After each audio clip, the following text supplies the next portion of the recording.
മുസ്ലിമീൻ, ഒരു മുസ്ലിം മറ്റൊരു മുസ്ലിമിന്റെ മേൽ പരത്തി കലിമത്തൻ, ഒരു വർത്തമാനം നാട്ടിൽ പരത്തി, വഹുവ മിൻഹാ ബരീഉൻ, ഈ മുസ്ലിം ആ വിഷയത്തിൽ നിന്ന് ഒഴിവാണ്, ഇവൻ നിരപരാധിയാണ്. ഉണ്ടായിട്ടുണ്ട്. ഇല്ലാതെ അവിടുന്ന് അങ്ങനെ പറയില്ല, മറ്റൊരങ്ങനെ പറയില്ല, അയലക്കാരങ്ങനെ പറയില്ല, തൊട്ടടുത്ത് കാണുന്ന രൂപത്തിൽ ജീവിക്കുന്ന ആൾ അവനങ്ങനെ പറയില്ല. പറഞ്ഞ ആൾ കണ്ടിട്ടുണ്ടോ? അത് കണ്ടിട്ടില്ല. അയാൾ ആ സംഭവം നടക്കുമ്പോൾ അവിടെ ഉണ്ടോ? അതവിടെ ഇല്ല. അവിടെ ആരോന്ന് പറഞ്ഞത് അണ്ട് പരത്തി എല്ലാ ഭാഗത്തെയും. അവിടെ ശരിക്കും ശ്രദ്ധിക്കണം. സോഷ്യൽ മീഡിയകളിലൂടെ വരുന്ന കളവുകൾ, അതിനും കൂടി ഹദീസ് ബാധക. ഒരു കളവ് വന്നാൽ ആ കളവ് 45 ആളിലേക്ക് വിട്ടുകൊടുക്കുക.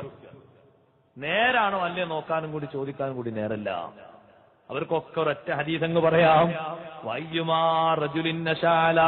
മുസ്ലിം, ഒരു മുസ്ലിമായ മനുഷ്യന്റെ മേൽ മറ്റൊരാൾ പറഞ്ഞു വരത്തി കലിമത്തന്നെ ഒരു വർത്തമാനം, ഹുവ മിൻഹാ ബരീ, ആ വർത്തമാനത്തിൽ നിന്ന് പറയപ്പെടുന്ന ആൾ ഒഴിവാണ്. എന്നാൽ യറാ അയ്യുശീനഹു ബിഹാ ഫിദ്ദുനിയാ, ഇത് പ്രചരിപ്പിക്കുന്ന ആള് അയാൾക്കൊരു മോശത്തരം വരുത്താനാണ് ഉദ്ദേശിക്കുന്നത്. അയാൾക്കൊരു തകർച്ച വരണം, ഒരു പേരുദോഷം വരണം, അയാൾ കുടുങ്ങിപ്പോകണം, ദുനിയാവിൽ വഷളാകണം. കാന ഹഖൻ അലല്ലാഹ്, അല്ലാഹുവിന്റെ മേൽ ബാധ്യതയാണ്, അല്ലാഹ് ചെയ്യുമെന്ന് ഉറപ്പാണ്.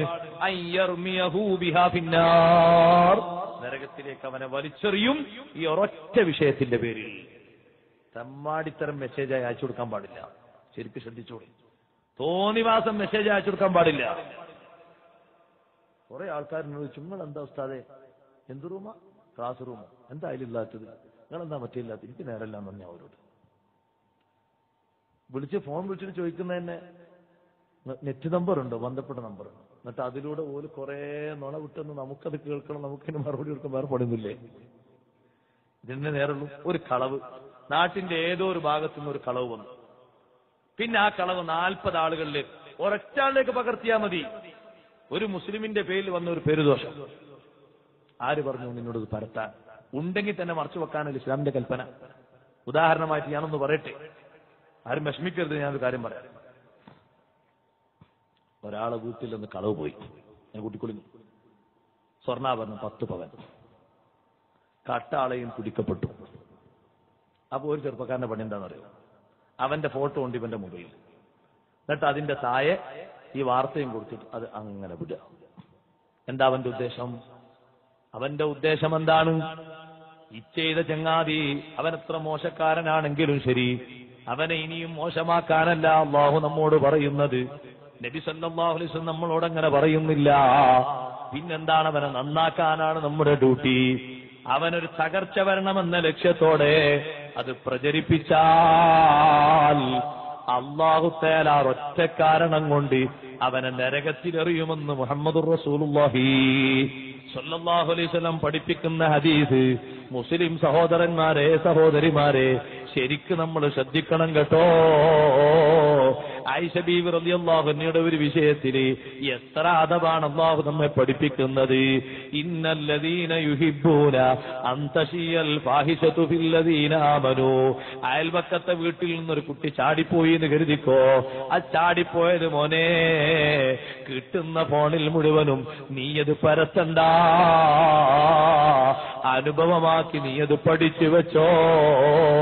നാളെ പിറ്റേന്ന് അതാ ഈ ചാടിപ്പോയ ആള് അബദ്ധം കഴിഞ്ഞ് തിരിച്ചു വന്ന് ബോധ്യപ്പെട്ടയാള് മടങ്ങി വരുമ്പോഴും നിന്റെ അവസ്ഥ എന്താണ്? നീ ഇത് പ്രചരിപ്പിക്കുകയാണ്. നിനക്കും മകളുണ്ട്, നിനക്കും മകനുണ്ട്. ഈ ഒരു നൊന്ത് നീ പറയുന്ന വാർത്ത അവര് മടങ്ങി വന്ന് നന്നായിട്ടും പറയാൻ നിന്നെ ആരും ഏൽപ്പിച്ചിട്ടില്ല. നീ അതങ്ങ് പറഞ്ഞു പരത്തുമ്പോ നിനക്കും അങ്ങനൊരു അനുഭവം വന്നാൽ നീ മനസ്സിലാക്കണം, അല്ലാഹു പറഞ്ഞിട്ടില്ലേ, ലഹും അദാബുൻ അലീം ഫിദ്ദുനിയാ വൽ ആഖിറ. ആഖിറത്തിൽ മാത്രമല്ല ശിക്ഷ, ദുനിയാവിലും ഉണ്ട് ശിക്ഷ, ആഖിറത്തിലും ഉണ്ട് ശിക്ഷ. അല്ലാഹു യഅലമു വഅൻതും ലാ തഅലമൂൻ. അല്ലാഹുവല്ലേ വസ്തുത അറിയുന്നവൻ, നിങ്ങൾ അറിയൂല. അങ്ങനെയുണ്ട്. അങ്ങനെ രാജ്യത്ത് എത്ര നടക്കുന്നുണ്ട്. ഒരു സ്ഥലത്ത് ഒരു പെൺകുട്ടി അങ്ങനെ ചാടിപ്പോകുന്നത് തെറ്റാണ്, നമ്മളതിന് അനുകൂലമൊന്നുമില്ല. അങ്ങനെ പോയാൽ പിന്നെ നമുക്ക് പരിപാടി അതങ്ങനെ വിളിച്ച് 25 നമ്പറൊക്കെ പറയേ. ആര് പഠിപ്പിച്ചു? ആ കുട്ടിയുടെ ബാപ്പയോട് എന്തെങ്കിലുമൊക്കെ വിഷയത്തിൽ പറയാണ്ടെങ്കിൽ നമുക്ക് പറയാം, ഉമ്മയോട് പറയാണ്ടെങ്കിൽ അതൊക്കെ ഒരു ഹക്കാണ്, നീതി പറയാറില്ല. നമ്മൾ വിളിച്ച് ഏതോ ഒരു സ്ഥലത്ത് മംഗലാപുരത്തുള്ള ആളോട്, പിന്നെ നിങ്ങൾ അറിഞ്ഞോ എന്ത് ഇവിടെ നടന്നൊരു സംഭവം, നിങ്ങൾ അറിഞ്ഞോ ഇവിടെ സംഭവം എന്താ, അതുകൊണ്ട് നെഫ്റ്റുള്ള ഉപകാരമുള്ള എന്താ, ഉപകാരം ഓർമ്മപ്പെടുത്താൻ വേണ്ടി ഇങ്ങനെയൊക്കെ സംഭവങ്ങൾ നടക്കുന്നുണ്ട്, അങ്ങനത്തെ ഒരു കാലാണ്. അപ്പൊ ഒരു തമ്പീഹിന് വേണ്ടി ഓർമ്മപ്പെടുത്താൻ അല്ലെങ്കിൽ മറ്റുള്ളവർക്ക് ഉപദേശിച്ചു കൊടുക്കാൻ ഒരാളൊരു വിഷയം പറഞ്ഞത് വേറെ. ഇവിടെ ഉദ്ദേശം അതല്ല. ഇവിടെ ഈ കാര്യം പറഞ്ഞ് ഈ പോയവനെ മറ്റാൾക്കറിയും, അവന്റെ മനസ്സിൽ ഇവൻ എന്തെങ്കിലും ഒരു വീക്ക്നെസ് വരണം, ഒരു കല വരണം, ഒരു തകർച്ച വരണം. നിങ്ങൾ നോക്കുന്ന സ്ഥലത്ത് അങ്ങനെ ഉണ്ടായി. ഒരു ചങ്ങായത് പാട്ടുപാടി, അവനും ഉണ്ടായിരുന്നു ഒരു പെൺകുട്ടി. 2 മാസം കഴിഞ്ഞപ്പോ ഇതേ അവസ്ഥ അവന്റെ പെൺകുട്ടിക്കും വന്നു.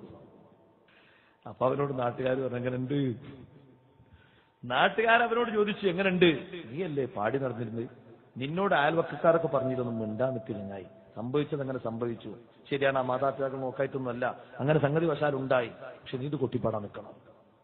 അപ്പൊ ലഹും അദാബുൻ അലീമുൻ ഫിദ്ദുനിയ വൽ ആഖിറ, ദുനിയാവിലും ശിക്ഷ വരും ആഖിറത്തിലും ശിക്ഷ വരും. മാന്യമായ രൂപത്തിൽ ഇടപെട്ട് കാര്യങ്ങൾ സംസാരിച്ച് വസ്തുതകൾ ബോധ്യപ്പെടുത്തി അതൊക്കെ ബാധ്യതയാണ്. പക്ഷേ ഒരാളെയും അതിന്റെ വിഷയത്തിൽ വേദനിപ്പിക്കരുത്. ഈ വിഷയം പ്രചരിപ്പിച്ചുകൊണ്ട് മറ്റുള്ള ആൾക്കാരെ താറടിച്ചു പോകരുത്. അള്ളാഹു നമ്മളെ ഓർമ്മപ്പെടുത്തുകയാണ്, വലൗലാ ഫദ്ലുല്ലാഹി അലൈക്കും വറഹ്മതുഹു വഅന്നല്ലാഹ റഊഫുർ റഹീം.